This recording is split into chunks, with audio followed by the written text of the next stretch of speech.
Do you know what to do if someone gets electrocuted? It's a question that could save a life one day.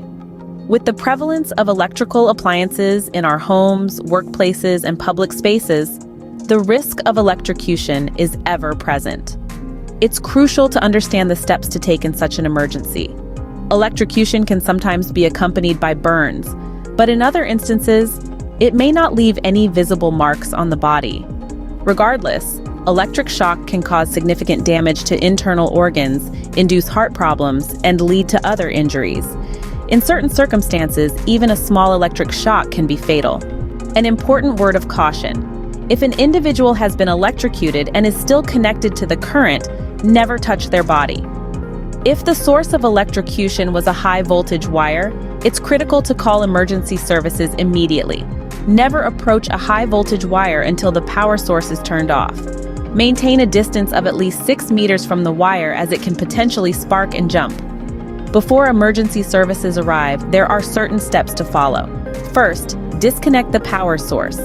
If the device's plug is undamaged, unplug the device or switch it off via the fuse box or external switch.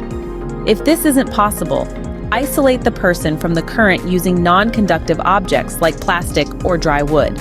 If the person shows no signs of life, breathing, coughing, or movement, perform CPR. For children, use pediatric CPR. Apply adult CPR for adults.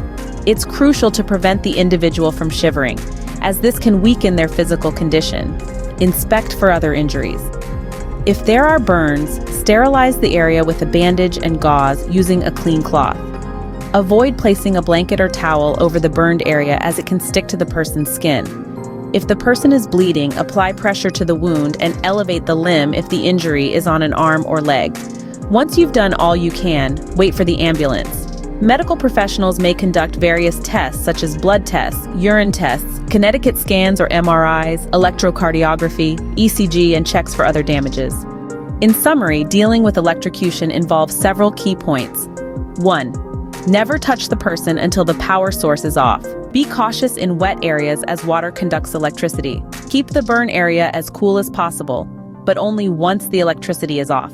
Never apply ointment or oil to a burn. If the person has fallen from a height, avoid moving them due to the risk of spinal cord injury. If inaction could cause further harm, move them to a safer location. Speak calmly to the injured person to avoid causing unnecessary stress. Remember, electrocution is a serious emergency that requires swift action.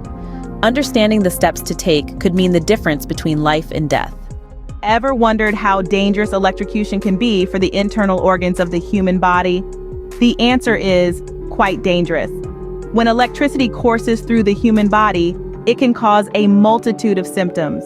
These can range from the seemingly mundane, such as sweating and chest pain, to more alarming signs like seizures.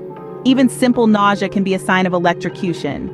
Other symptoms might include a pallor or occasionally a yellowing of the face. The heart, in particular, takes a serious hit. It may begin to beat erratically, a clear sign of distress. This can happen even in individuals with no prior cardiac history. An electrocardiogram or ECG can reveal a wide QRS wave, a clear indication of cardiac distress. Electrocution can also lead to neurological damage. Symptoms can include dizziness and limb numbness. A blood test might reveal increased levels of potassium, a level of 7.5 for instance, when the normal range is between 4 and 5. This surge in potassium can cause the heart to stop after a while. Along with chest pain and nausea, increased potassium levels can lead to dizziness and numbness. Decreased urination is another symptom that should not be ignored. In such cases, the injection of diuretic drugs and a creatinine test are essential. Electrocution at high or even relatively high voltage can cause burns and destruction of internal organs. It can also damage nerves in the brain.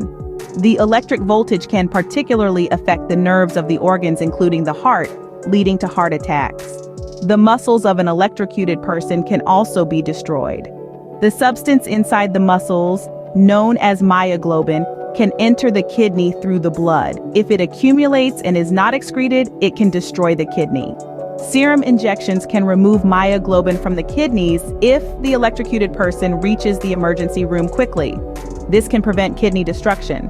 But if the person is not prompt in seeking medical care, the kidney can be destroyed. This can result in lifelong dialysis, as the patient will be unable to excrete potassium and myoglobin even with diuretic drugs.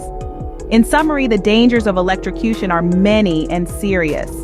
They can range from immediate symptoms like sweating, chest pain, and seizures to long-term effects like organ damage and lifelong dialysis. The importance of immediate medical care cannot be overstated. It can mean the difference between a full recovery and irreversible damage. So if you or someone else is electrocuted, don't delay.